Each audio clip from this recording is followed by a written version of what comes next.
Just Mining, le partenaire des professionnels et particuliers pour réussir vos investissements crypto présente. Sud Radio Parlons Crypto, Thibaut Boutroux, Stéphane Moller. Bonjour à tous, bonjour Thibaut, bienvenue sur l'antenne de Sud Radio, vous écoutez Parlons Crypto. Aujourd'hui, nous allons parler de géopolitique et plus précisément de souveraineté numérique. Bonjour Stéphane, effectivement un sujet un petit peu complexe, mais rassurez-vous, on va vulgariser tout ça et ça va être hyper intéressant. Alors on le rappelle, comme chaque semaine, cette émission n'a pas vocation à délivrer quelconque conseil d'investissement. Ici on s'intéresse aux fondamentaux et on essaye à travers des cas d'usage, des porteurs de projets, des témoignages, de vous faire découvrir un petit peu cet environnement de l'intérieur pour que vous puissiez comprendre comment et pourquoi la blockchain et les crypto-monnaies vont finalement changer votre vie et pourquoi pas le monde.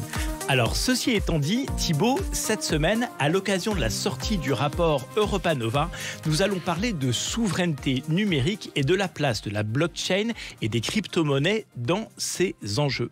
Alors avant de commencer, Thibaut, en quelques mots, c'est quoi la souveraineté numérique et en quoi est-ce important ? Alors la souveraineté numérique, donc c'est quelque chose qui est très très large, mais si on voudrait le définir ou le résumer, on pourrait dire que c'est notre capacité à être indépendant des autres acteurs, d'autres puissances sur le plan des nouvelles technologies. Aujourd'hui, la France et l'Europe est assez largement dépendant de puissances comme les États-Unis, notamment sur de nombreux sujets. Et donc la souveraineté numérique, ça va être notre capacité à se défaire de ces autres acteurs. Mais j'ai envie de te dire, rien de nouveau là-dedans. De ça, on évoque ça depuis l'an 2000 et depuis l'apparition de l'Internet, en fait. Oui, tout à fait. Rien de nouveau. C'est un sujet qui est sur la table depuis quelques temps. Mais en fait, c'est un combat qui est constant.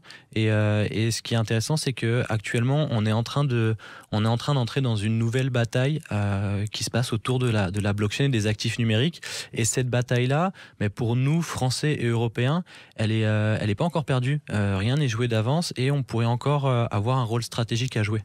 Bon, on verra tout à l'heure quel est l'enjeu de cette bataille, mais ce que tu es en train de nous dire, c'est que finalement l'apparition des blockchains pourrait permettre à l'Europe de retrouver une certaine souveraineté numérique. C'est ça. En fait, dans un contexte numérique aujourd'hui qui est assez largement dominé par les États-Unis ou la Chine avec leurs géants, la blockchain, les crypto-monnaies et tout ce qu'elles englobent finalement, parce que c'est un petit peu plus large que ça, représente une opportunité de redistribuer en fait quelques cartes dans la partie et de permettre à l'Europe de se réapproprier une partie de la souveraineté.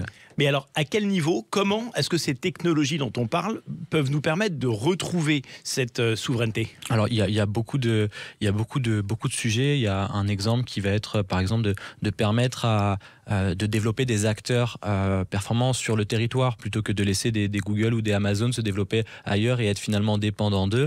Il y a un autre exemple que j'aime bien qui permet de bien comprendre le changement qui est en train de s'opérer. C'est celui de Libra ou de Diem, la fameuse crypto-monnaie de Facebook.